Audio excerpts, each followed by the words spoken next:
Second rule might be called, in the words of St. John of the Cross, the mystical doctor of the Church, is so that we do not live in a state of spiritual gluttony.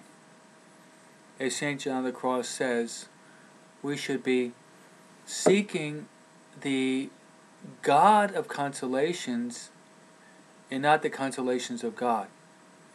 Often what God does when He draws us into the spiritual life, He will bring us in through consolations, and sometimes very strong consolations that we really experience.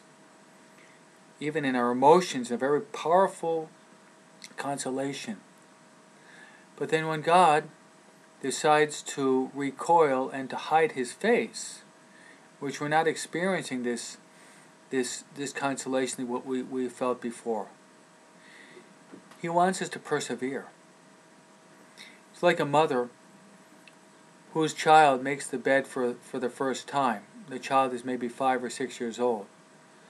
The mother may give that child a lollipop, may give the child candy, and pat the child on the back and say, "Well done, you really made your bed well."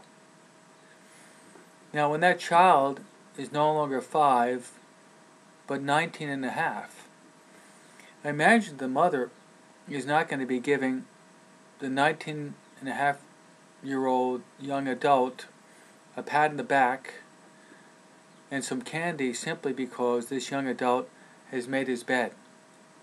So once we start to advance in spiritual maturity, God will sometimes hide His face from us. We should still always be seeking the face of God. So remember the words of John of the Cross, not to give into spiritual gluttony. Seek the God of consolations and not the consolations of God.